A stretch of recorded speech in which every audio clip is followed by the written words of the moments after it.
Uh-oh, what has Elfie got himself into now? Good morning, everyone, and welcome back to the cabin. Just making myself a nice warm coffee here. We got some weather coming in shortly, so I'm just doing some chores around the cabin. Royce is chasing the squirrels. Let me show you what he did earlier. He just scared the life out of me. He ran at something in the forest there, and he's tied. So he's got this cable right here. But look what happened. This is what a big dog can do. They can tear through these things. And where is the clip, you say? Oh, right around his neck. Jeez. Thank goodness he's moving his neck okay. I was so afraid he hurt himself. He seems all right, but whew, that really freaked me right out. I just saw him run, and I told him to stop, but yeah, well, that's what happened. Scary. And this is what caused the problem.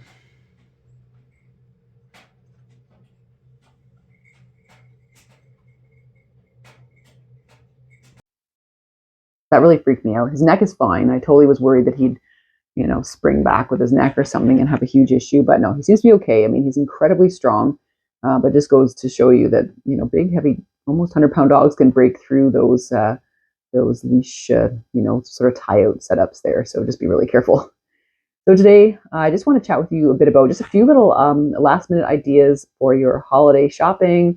It's almost Christmas time, and so I just want to go over some things I think might be a good addition under the Christmas tree this year. Ooh, that sun is really bright. We'll take it, though. It's been pretty cloudy here the last few days. So one of the things I really like, and I think it's really a necessity for an outdoors person, is a wool blanket. Let me show you the wool blanket that I have here at the cabin. And here it is. This is a double-sized wool blanket from Ectos. And wool blankets are exceptionally warm, tightly woven. They can even keep you warm when you're wet. So if you're camping, really, really important. You can see right here, it folds up nicely. You can kind of roll it up, put it in your pack. I have a twin-sized one actually as well that I have, but this one is one of my favorites. I believe you can get these online. This one I think I even got off Amazon or a military surplus store. I do have a twin wool blanket that's from a military surplus store. Definitely something that's really good to get for someone who loves the outdoors, loves going camping. Sometimes even summer camping, I'll just bring this alone. It is perfect.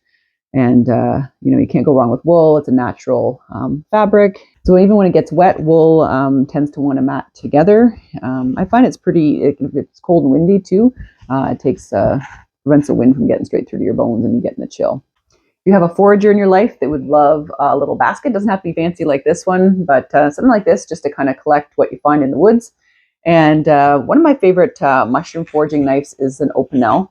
And this I've sort of put a little string on it to attach it to my foraging basket.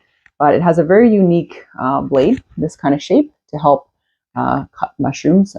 You can pull mushrooms if you want, but this is also another way to kind of cut them at the stem there. And there's a little wee brush on the end of it there to kind of get off any of the bugs or dirt that you have. So if you have a forager in your family, you can get them a little basket. It doesn't have to be anything fancy. It can even be from the dollar store. And this Opinel knife, you can see it right here. You can buy it online. So a few books that are really great for this holiday season. Who doesn't love a good book when they're resting at home over the holidays or at their cabins? So one book that is really good this year, and I'm hoping Santa Claus, it's on my list, gets it for me, is called The Service Berry.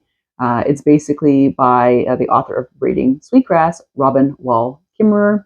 So its full title is The Service Berry, Abundance and Reciprocity in the Natural World.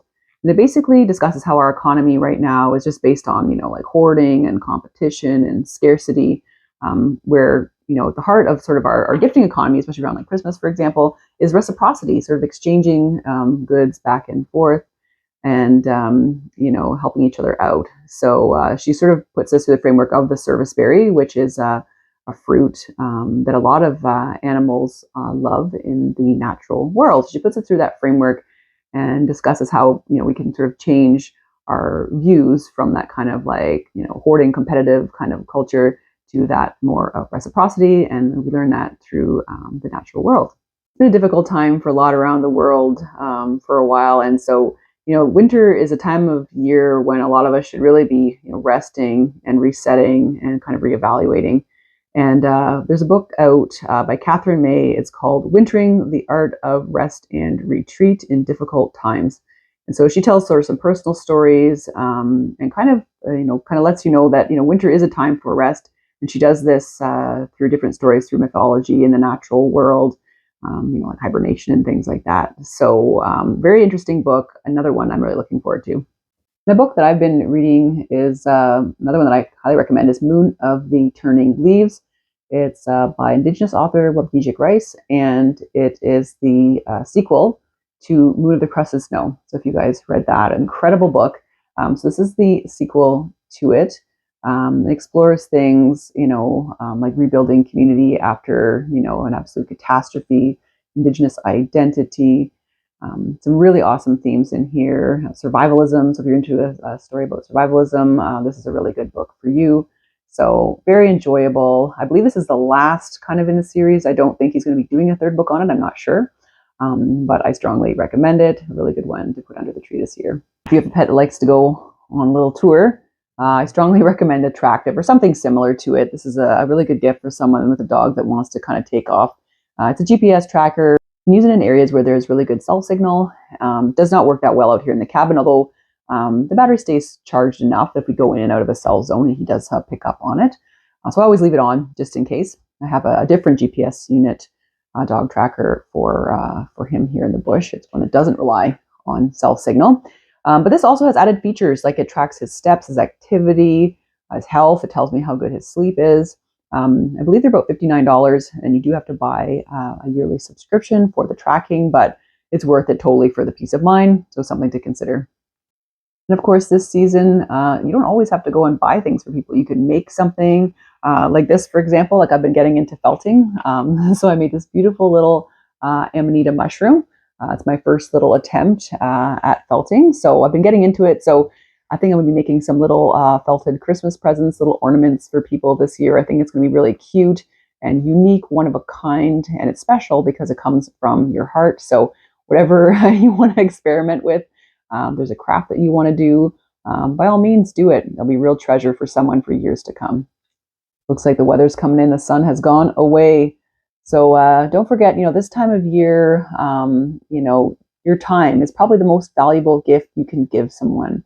So spending time with a friend, a family member, a stranger, this holiday season, giving them your time, helping them work on a project, or just sitting and listening.